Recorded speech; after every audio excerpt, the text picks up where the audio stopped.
My name is Gia. I've been married to Josh for 3 years now. Even though we haven't had kids yet, we are happily sailing through our married life together. His family has a large number of close relatives, and they all get together over Christmas. I get roped in to entertain these guests. Josh being the eldest son, and I, as his wife, I'm supposed to assist his mother in preparations. It wouldn't be so bad if it were just that. The toughest part for me isn't Christmas, it's Thanksgiving. During the 4-day weekend, all the relatives gather at once and feast together. I have dreaded this holiday ever since I got married. It's not that I dislike having holiday parties. In fact, I enjoy them a lot. I don't mind cooking or making various preparations when relatives come over. It's the blatant mother-in-law's bullying that I can't stand. Right from the start, she viewed me as a woman who stole her precious son, an enemy. She's got this perception. When we went to visit her the day after our wedding, she straight up said to my face, "I don't acknowledge you as my family.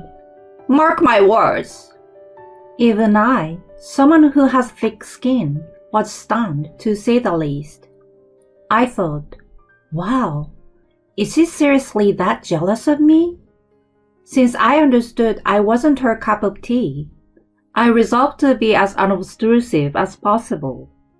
However, I remain an enemy no matter what I do to comply, and she's never pleased with me. When I follow her instructions in cooking, "It's tasteless. If you can't even cook, you don't deserve to be the wife of my son." When I hang the laundry, "You are doing it all wrong. Redo everything." When I clean the room, "There's still dust over there. What are you, blind?" Just like that, she criticizes every move I make. When I talk to Josh about it, he says, "Yeah, she's going a bit too far. Let me speak to her." He asked her to tone down her remarks about me, to which she weeps crocodile tears, saying, "I just want her to be a good wife." She tried to get his sympathy. I'm like, who would fall for fake tears like that? To my shock, Josh starts comforting her. "Mom, I'm sorry. I didn't mean to hurt you. I just want you guys to get along, you know." He nearly tears up himself. It's so pathetic that it makes me want to cry. When something like this happens, he calms up around her for a while. He even tells me, "Mom cares about you and is looking after you. Can't you meet her halfway?" It reaches a point where I can't take it anymore. I'm doing my absolute best, you know, but it seems no matter what I do, she isn't happy. So what can I do? I end up snapping at him, although it's not entirely his fault. He's been acting all nervous lately, trying to make things between Yolanda and me. That's been irritating me for some reason. When I raise my voice, he seems lost and just mutters, "Sorry." That's all he says. If he's sorry, he should do something about his mom. But it seems whenever she cries, he can't help but feel terrible. I get that he is kind, but he should have my back at all times. That's how I have been feeling all along. As my bad relationship with Yolanda continues, Thanksgiving arrives again. As usual, we were summoned to her place, and I'm getting ready with food and drinks for the impending crowd of relatives. Josh tries to help, but Yolanda holds him back, engaging him in a constant conversation to keep him from assisting me. Despite his troubled look, he can't ignore her and ends up chatting with her. After a while, The relatives start showing up one after another. I know most of their names, but there are a few unfamiliar faces. I signal Josh over and ask, "Who are they?" That's Mom's younger brother's family. Uncle Nick and Aunt Erin, and that's my cousin. It's my first time meeting them, so I introduce myself and start a brief chat. Uncle Nick is so friendly that I can't believe he's Yolanda's brother. Aunt Erin is a genuinely lovely person, and their daughter, who is a year younger than me, has this carefree vibe. "Oh, you're Gia, the wife of Josh, right? So happy to finally meet you." Alana, Josh's cousin, almost jumps on me to give me a big hug. There isn't anyone my age in the usual crowd, so meeting her is exciting for me. When Yolanda sees me cheerfully chatting with Alana, she walks over and whispers, "What all this chit-chat? Get back to your work." She hisses into my ear in a low voice. She's wearing a smile that doesn't reach her eyes. She detests seeing me having fun with the relatives. To avoid upsetting her father, I quickly go back to the kitchen. A few minutes later, Alana comes in as I'm frantically preparing alone. "Hey girl, what you doing? Let me help you." "Oh really? Thanks." I ask her to serve food onto plates, and at that moment, Yolanda must sense something and come into the kitchen. She shoots me a nasty look, then immediately switches to a smile and turns toward Alana. "Don't worry, Alana. This is something Gia said she wants to do. Hey, could you pour drinks for everyone instead?" Alana gives me a worried look, but dealing with Yolanda's mood swing is more of a hassle, so I say, "Yeah, I'm good here. So can you handle that for me?" Then she follows Yolanda out of the kitchen. Yolanda comes right back, looking like a devil. "Don't make others do your work, you useless thing. Next time you pull something like this, I won't let you get away with it easily." I simply apologize and continue with preparations in silence. Alana checks on me occasionally, but thinking it will be a hassle if Yolanda catches me again, I force a smile and tell her everything is okay. After a while, the food is finally ready, and I start serving the relatives seated around the big table. Yolanda doesn't lift a finger to help, and when Alana and Aunt Erin try to assist, she said, "She wants to do it herself, so let her. Just watch over her." She comes up with a convenient lie and is adamantly unwilling to let me receive any help. I feel Alana's concerned glances, but I pretend not to notice and continue serving the food. Of course, Josh doesn't even try to intervene, being afraid to upsetting his mom, and quietly sits in his seat. Will this keep happening forever? I suddenly feel everything turning bleak. After finishing serving all the dishes, I take a break alone in the kitchen, snacking on leftovers and lounging on a chair. I hear Yolanda's loud laughter coming from where everyone's gathered. She keeps going on for so long that curiosity takes over me, and I take a peek. Once I listen in on their conversation, I realize that what she's saying is beyond appalling. "Well, you know, Gia is really useless. No matter how many times I tell her, she just can't get the chores right. I don't know if she will ever get it. It's ridiculous, you know." She cracks up after saying that. It turns out, the laughter I've been hearing is just her bad-mouthing me. I know she dislikes me, but I never imagined she'd make fun of me in front of relatives. Her voice is loud, so I'm pretty sure the entire room is aware of my faults now. I glance at Josh. who is awkwardly smiling and not saying a word despite being in a position to fight for me.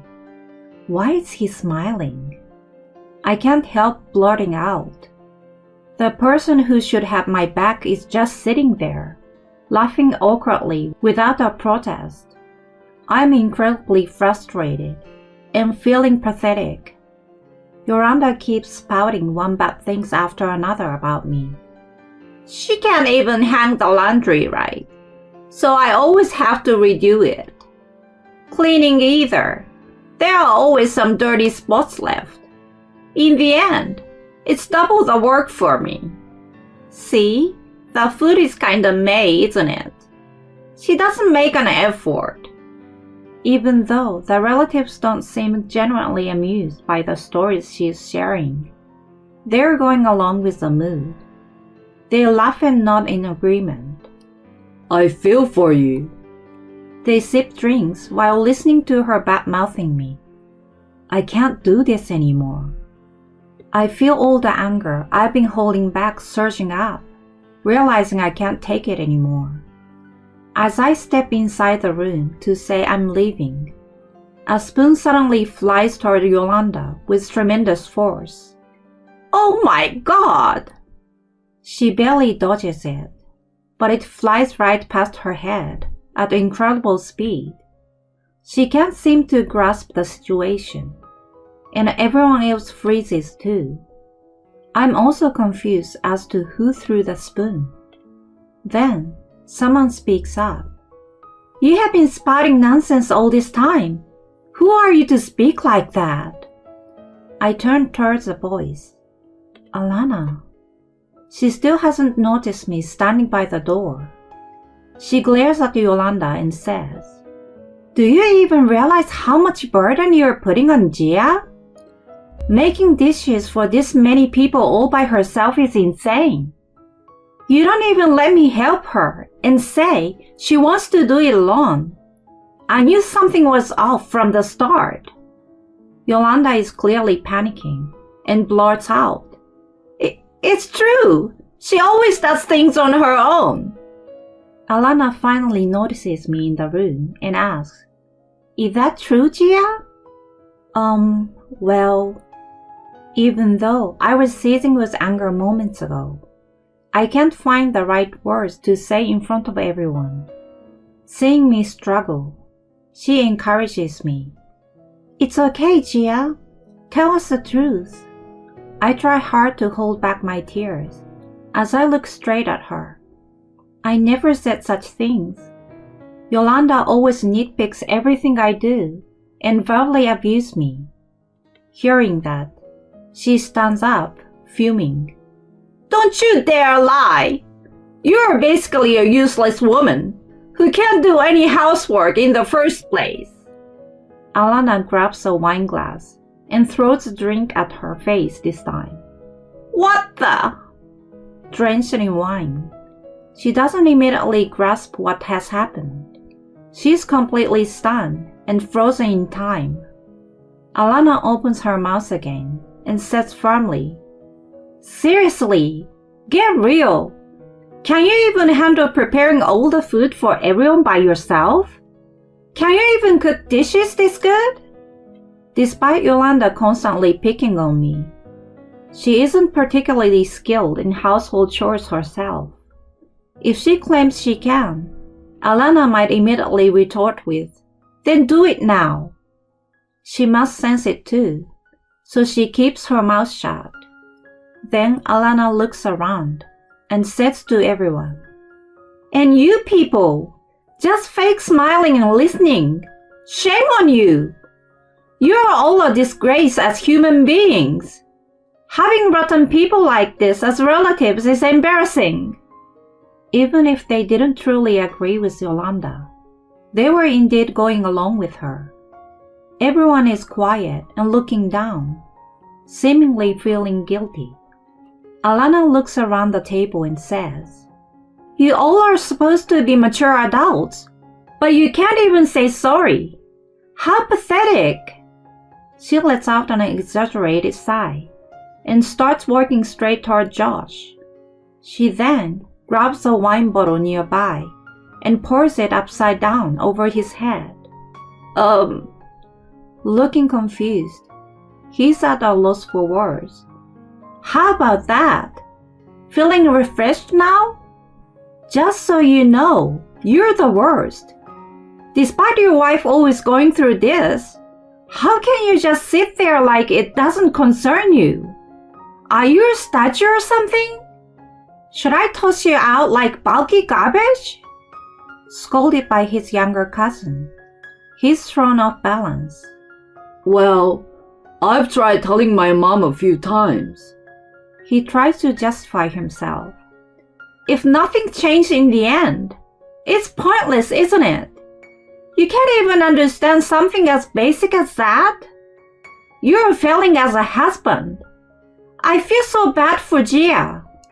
She's way too good for Aunt Yolanda and you. She brings a hammer down on his head. Suddenly, he stands up and walks toward me. He then immediately starts apologizing. I'm really sorry, honey.